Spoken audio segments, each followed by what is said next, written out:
आज शनिवार का दिन है, जिस दिन अपन इस दरिद्रता से मिलने के लिए पीपल के पेड़ के नीचे आए हैं। हिंदू धर्म में ये दिन पीपल के वृक्ष के लिए पूजनीय होगा।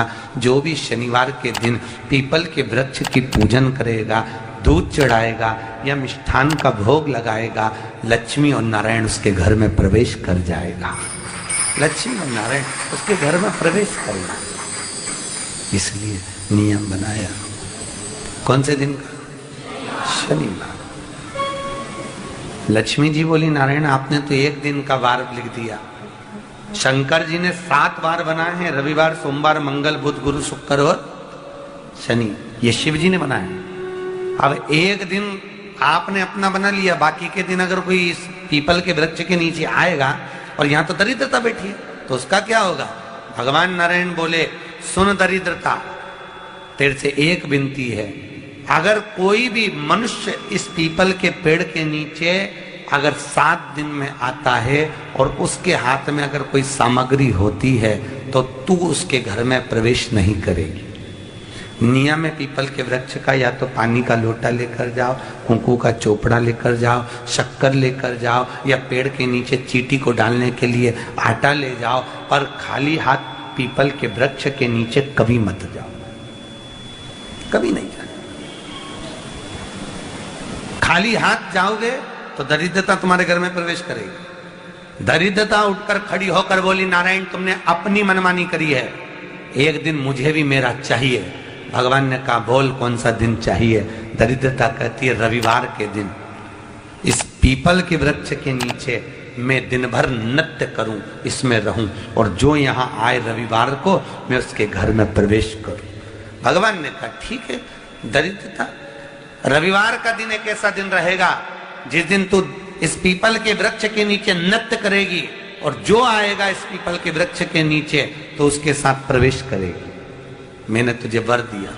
इसलिए हमारे यहाँ केवल पीपल का वृक्ष अगर दीवार में भी लग जाता है ना, किसी की फैक्ट्री की दीवार में, किसी के घर की दीवार में पीपल का वृक्ष अगर लग जाता है, पीपल का पौधा लग जाता है, उसको कितना भी तोड़ लो वो वापिस लग जाएगा। फिर तोड़ोगे फिर लग जाएगा। अगर पीपल के पौधे को तोड़ना है तो केवल रविवार का दिन एक नींबू, एक मिर्ची और बमूल का कांटा, ये 3 चीजें रखने के बाद में आधे घंटे बाद रविवार के दिन पीपल के पेड़ को उखाड़ कर फेंक दो। दूसरी बार कभी पीपल दीवार में लगता ही नहीं, कभी नहीं लग सकता। केवल एक रविवार का, केवल एक संडे, इतवार का। घर में दीवारों पर अगर पीपल लग भी गया है, इसलिए पीपल के वृक्ष को उखाड़ने का, अगर घर में पीपल लगा हुआ है या पीपल का पौधा हमारे घर में लग गया, उसको उतारना, निकालना, लगाना, तो पीपल के वृक्ष को अगर निकाला जाता है तो रविवार के दिन, और अगर पीपल के वृक्ष को कहीं लगाया जाता है तो सोमवार के दिन या मंगलवार के दिन, बुधवार के दिन, इन दिनों में लगा सकते पीपल के वृक्ष कहीं लगाना। शनिवार का दिन एक ऐसा दिन होता है जिस दिन पीपल के वृक्ष को कहीं जाकर लगाया नहीं जाता, क्योंकि शनिवार के दिन पीपल के वृक्ष के नीचे लक्ष्मी रहती है। हम अपने हाथों से अगर पीपल का वृक्ष किसी दूसरी जगह पर शनिवार को रोपित करते हैं तो हमारे घर की लक्ष्मी अपने घर से छिन्न होकर चली जाती है। इसलिए शनिवार के दिन पीपल लगाया नहीं जाता, किसी के घर जाकर उसको वापस पलटा नहीं जाता। लग गया उसको डाल। प्रभु मेरी धर्म पत्नी को कहाँ रखूं आप बताओ? वो तो जहाँ यज्ञ होता है, अनुष्ठान होता है, दान होता है, पुण्य होता है, सत्कर्म होता है, वहां जाने को तैयार नहीं। अब करूं क्या? भगवान ने बोला, एक काम करो। दुर्वासा जी बोले, जिसके यहाँ रात्रि में बर्तन झूठे पड़े रहते हो उसके घर में इस दरिद्रता को लेकर तुम प्रवेश कर जाना। जिसके यहाँ रात्रि में बर्तन झूठे पड़े हो वहां लेकर प्रवेश कर जाओ। दूसरी जगह दुर्वासा जी बोले, जो स्त्री घर में दोपहर के समय पर सो रही हो उसके घर में इसको लेकर प्रवेश कर जाइए। जो स्त्री दोपहर के समय में घर पर सो रही हो इस दरिद्रता को लेकर प्रवेश कर जाइए। तीसरा, जिसके यहाँ पर दरवाजे पर कांटे वाले पौधे लगे हों उस घर में इस दरिद्रता को लेकर प्रवेश कर जाइए। दरिद्रता, कितनी सुंदर बात कही है। दाता और विधाता, कौन कौन? दाता और विधाता, लक्ष्मी और दरिद्रता के सगे भाई हैं। कौन कौन? दाता और विधाता। दाता को फिटकरी प्रिय है, विधाता को नमक प्रिय है।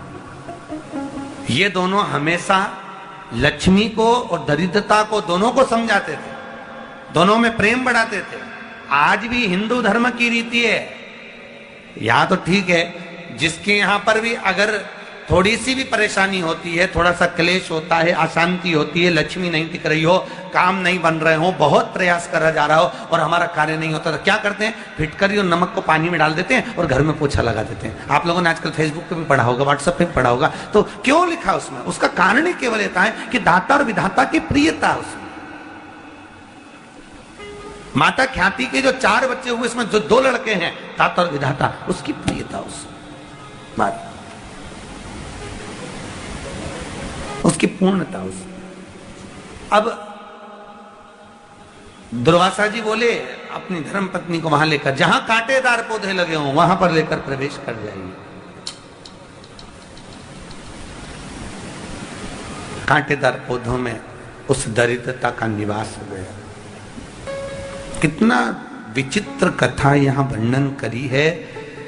श्रीमद् भागवत के अंतर्गत जो वर्णन किया कि मृत्यु निश्चित है, रोग ऐसा शनि महाराज के कारण हो गया हो, अच्छे काम करते करते उल्टे हो रहे हैं, होते हैं किसी किसी के साथ में, विपरीत परिस्थितियां आ जाती है, अच्छा करने जाओ बुरा हो जाता है, अच्छा कर्म करने जाओ बुरा हो जाता है। तो पीपल के वृक्ष की जो छाल होती है, छाल देखिए, पीपल के वृक्ष में जो छाल लगी होती है, उस छाल को घिसकर चंदन बनाकर भगवान शंकर का स्नान कराकर, अभिषेक कराकर, पूजन कराकर, पूजन कराने के बाद में पिपलेश्वर महादेव का नाम लेकर, कौन से महादेव? पिपलेश्वर महादेव का नाम लेकर वो जो घिसी हुई छाल होती है, उस छाल का तिलक भगवान शंकर को लगा लो और उसी का थोड़ा सा भाग अपने कंठ पर, मस्तक पर लगाना प्रारंभ कर दो। धीरे धीरे जो विपरीत दशा है वो सुधरना प्रारंभ हो जाती है। पर नाम याद रखना, पिपलेश्वर। काशी में जो शिव जी की स्थापना कौन ने करी? काशी में जो शंकर भगवान बैठे उनकी स्थापना करी थी शनि महाराज। किसने करी थी? शनि महाराज ने। क्योंकि भगवान शनि महाराज को उनकी माता के द्वारा श्रापित हो गए और शनि महाराज कांपने लगे। शनि महाराज कांपते कांपते, मैं जाऊं तो जाऊं कहां, करूं तो करूं क्या? महाराज, शनि महाराज दौड़े और दौड़कर भगवान भोलेनाथ के पास पहुंचे। हे शंकर, त्रिकालदर्शी, कैलाशी, अविनाशी, कृपा करिए बाबा भोलेनाथ, कृपा करो। क्योंकि दुनिया में 33 करोड़ देवी देवता हैं जिनको शनि लग सकता है, केवल एक, किसको छोड़कर? शिव को छोड़कर। राम जी को शनि लगा तो 14 वर्ष वनवास चले गए। कृष्ण को शनि लगा तो मथुरा छोड़कर द्वारका चले गए। शनि लगा। हनुमान जी को शनि लगा तो गुफा में बैठकर राम राम जपना पड़ा। शनि सबको लगता है, केवल शनि नहीं लगता तो एक मेरे महादेव को, मेरे भोले बाबा को नहीं लगता। शंकर के पास में शनि आ गए। शनि ने आकर कहा, भोलेनाथ कृपा करिए बाबा, मैं बड़ा कष्ट में हूं, मैं करूं क्या? बाबा भोलेनाथ ने कहा, जा गंगा जी के तट पर काशी में जाकर एक शिवलिंग की स्थापना कर, उसकी आराधना कर और तेरा शरीर ठीक हो जाएगा, कष्ट नहीं भोगेगा। शनि महाराज ने काशी में जाकर शिव जी की स्थापना करी। आज भी नियम है, जिसको शनि लग जाता है एक काजल की डिब्बी ले लो और काजल की डिब्बी को 21 बार उतार कर उसको एकांत में जाकर, जंगल आदि में एकांत में किसी पेड़ के नीचे इतना सा खड्डा खोद कर उसमें काजल की डिब्बी को डाल दो और मिट्टी से पूर दो, उस व्यक्ति का शनि समाप्त हो जाता है। काशी विश्वनाथ का नाम लेकर काजल की डिब्बी को 21 बार उतार कर अगर काशी विश्वनाथ का नाम लेकर शनि वाले व्यक्ति को अगर पेड़ के नीचे दबा दे, शनि समाप्त, शनि उसको परेशान नहीं कर सकता। काशी कितनी मूलता है, उस क्रम को देखिए। भगवान शंकर पर विश्वास रखकर एक एक पल, एक एक घड़ी, एक एक समय, एक एक नक्षत्र का शिव महापुराण में वर्णन है। यहां तक शास्त्र कहता है कि पीपल के वृक्ष की जब भगवान शिव रचना करे, पीपल के वृक्ष की जब रचना करी गई तो उस पीपल के वृक्ष में भी कौन सा समय किसका है ये शिव महापुराण वर्णन करती है। सुबह 4 बजे से लेकर 7:30 बजे तक पीपल के वृक्ष में ब्रह्मा जी का वासा होता है। 7:30 बजे से लेकर 10:30 पौने 11 बजे तक पीपल के वृक्ष में भगवान विष्णु का वासा होता है। 10:30 बजे से लेकर पीपल के वृक्ष में 11:30 बजे तक पितरों का वासा होता है। 11:30 बजे से लेकर 12:30 बजे तक पीपल के वृक्ष में आहूतों का वासा होता है। 12:30 बजे से लेकर शाम को 4 बजे तक पीपल के वृक्ष में वासुकों का वासा होता है। 4 बजे से लेकर शाम को 7:30 बजे तक पीपल के वृक्ष में शंकर का वासा होता है। 7:30 बजे से लेकर 9:30 बजे तक पीपल के वृक्ष में कुबेर का वासा होता है। 9:30 बजे से लेकर फिर कुबेर के वृक्ष में अन्य देवों का वासा चालू हो जाता है। इसलिए हमारा हिंदू धर्म कहता है, हमारे शास्त्र कहते हैं कि पीपल के वृक्ष को जब पूजा जाता है, पीपल के वृक्ष की जब पूजन करी जाती है तो सुबह 10:30, 11, ज्यादा से ज्यादा 11:30, ज्यादा से ज्यादा 12, उसके पहले पीपल के वृक्ष की पूजन कर लेना चाहिए। रात को कुबेर का वासा होता है, इसलिए पीपल के वृक्ष में दीपावली के दिन रात्रि को 8:30 बजे से लेकर 9:30 बजे के बीच में जो पीपल के वृक्ष के नीचे घी का दिया लगाता है उसके घर में कभी संपदा की कमी नहीं आती है, क्योंकि कुबेर स्वयं विराजमान होता है पीपल के वृक्ष के नीचे। क्यों? क्योंकि 11:30 बजे से लेकर 12:30 बजे तक पीपल के वृक्ष में पितरों का वासा रहता है, आहूतों का वासा रहता है, फिर वासुकों का वासा आता है। पितृ किसको कहते हैं? महाराज जो पूरी उम्र लेकर चले गए और उनके भीतर अभिलाषाएं बहुत थी, मैं ये भी करना चाहता हूं, मैं ये भी करना चाहता हूं, वो पितृ हो जाते हैं। आहूत किसको कहते हैं? जिस माता के गर्भ में बच्चा जन्म ले और मर जाए, या 6 महीने का गर्भ धारण करने के बाद अवर्षण हो जाए, जीव पड़ने के बाद 6 महीने के बाद अगर बच्चा गर्भ में भी शांत हो जाता है, कुंवारी अवस्था में शांत हो जाता है, जिसका विवाह नहीं हुआ ऐसा बच्चा जब शांत हो जाता है, अधोगति में कोई मर जाता है, सुसाइड कर एक्सीडेंट में किसी भी रूप में मर जाता है, तो वो आहूत कहलाता। शनिवार के दिन जो पीपल के वृक्ष में सरसों के तेल का दीप लगाता है उसको शनि कभी परेशान नहीं करता। एक बात हमेशा ध्यान रखिएगा, मान लो अगर कोई भारी रोग ऐसा शनि महाराज के कारण हो गया हो, अच्छे काम करते करते उल्टे हो रहे हैं, होते हैं किसी किसी के साथ में, विपरीत परिस्थितियां आ जाती है, अच्छा करने जाओ बुरा हो जाता है, अच्छा कर्म करने जाओ बुरा हो जाता है। तो पीपल के वृक्ष की जो छाल होती है, छाल देखिए, पीपल के वृक्ष में जो छाल लगी होती है, उस छाल को घिसकर चंदन बनाकर भगवान शंकर का स्नान कराकर, अभिषेक कराकर, पूजन कराने के बाद में पिपलेश्वर महादेव का नाम लेकर, कौन से महादेव? पिपलेश्वर महादेव का नाम लेकर वो जो घिसी हुई छाल होती है उस छाल का तिलक भगवान शंकर को लगा लो और उसी का थोड़ा सा भाग अपने कंठ पर, मस्तक पर लगाना प्रारंभ कर दो। धीरे धीरे जो विपरीत दशा है वो सुधरना प्रारंभ हो जाती है। पर नाम याद रखना, पिपलेश्वर। जम ना भी दुख, विपदा, कष्ट सम्मुख में खड़ा हुआ हो, कितना भी दुख, पूंजी धन की अगर आपको कमी पड़ रही है और ऐसा लग रहा है कि मेरे पास में कुछ भी नहीं, हम तो यहां तक कहेंगे कोई मकान बना रहे हो, बेटी का विवाह कर रहे हो, बेटे का विवाह कर रहे हो, कोई अच्छा कार्य कर रहे हो, धन संपदा की भी कमती दिखे तो समय पर कांता भगवान का स्मरण कर, कांता चक्र का स्मरण कर, शिव और नारायण का नाम लेकर, एक बेलपत्र, एक शमी पत्र, एक श्वेत पुष्प, एक लाल पुष्प, दोनों हाथ में लेकर भगवान शंकर के अशोक सुंदरी के स्थान पर अगर समर्पित करा जाए तो संपदा की भी कमी नहीं आती। वो कांता चक्र है जो नारायण के। यहां तक शिव महापुराण की कथा कहती है, अगर कोई विद्वत ब्राह्मण ने आपको बताया है कि आपके घर में पितृदोष है कोई विद्वान ब्राह्मण ने बता दिया कि आपके घर में काल सर्प दोष है, कोई विद्वान ब्राह्मण ने बता दिया कि आपके यहाँ पर ये वास्तु दोष है और इस दोष को मिटाना जरूरी है। कोई ने आपको बताया, उस समय पर हमें घबराना नहीं।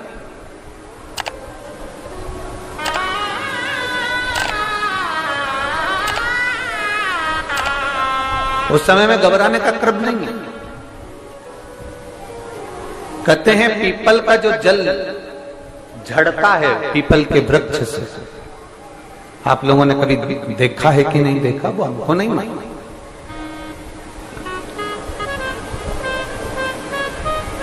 कितना भी अगर कोई वास्तु दोष बता दिया, पितृ दोष बता दिया, काल सर्प दोष बता दिया, कितना भी अगर कोई दोष बता दे, तो पीपल का जो जल वृक्ष में से झड़ता है, कभी कभी आप उसके नीचे हाथ रखकर देखना, थाली रखकर देखना, उसमें पत्थर पर देखना, तो वहां पर भी पानी के निशान आपको मिलेंगे, बूंद के निशान मिलेंगे।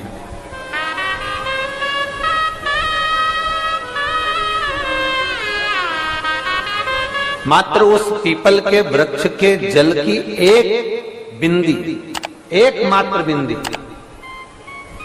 शंकर भगवान का जो शिवलिंग है जलाधारी है, चरण है, गणेश कार्तिकेय का स्थान है, अशोक सुंदरी का स्थान है, और प्रत्येक जलाधारी में से पानी बीच में से आकर नीचे की ओर गिरता है, नीचे की ओर गिरता है।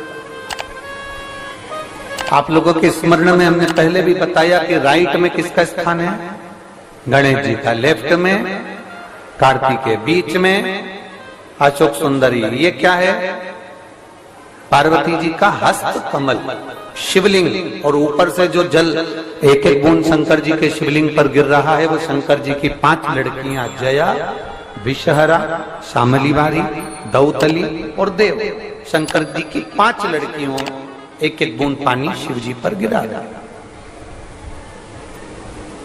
जहां जल नीचे गिरता है उस स्थान से जहां तक जल बहकर जा रहा है उस स्थान तक 33 कोटि देवताओं का स्थान, 33 कोटि देवताओं का स्थान। अब जहां पानी आया, जहां नीचे गिरा, उसके बीच में जो स्थान होता है, आप लोगों ने देखा है कि नहीं देखा? जिनने देखा है जरा हाथ उठाओ।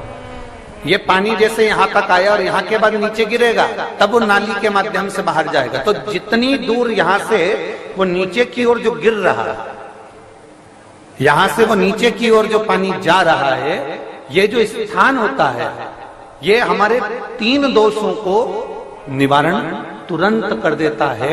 एक हमारा पितृदोष, एक हमारा काल सर्प दोष और एक हमारा वास्तु दोष का निवारण ये तुरंत करता है। और ये तो हमने केवल आपको शिव महापुराण के माध्यम से बताया कि ये 3 दोष का निवारण कर देता है, पर यदि कभी आप ध्यान से लिंग पुराण को पढ़ेंगे, आप यदि लिंग पुराण को पढ़ेंगे और गीता प्रेस गोरखपुर की लिंग पुराण को लाकर यदि आप पढ़ते हैं, या गीता प्रेस गोरखपुर की शिव अंक को भी आप अगर पढ़ेंगे,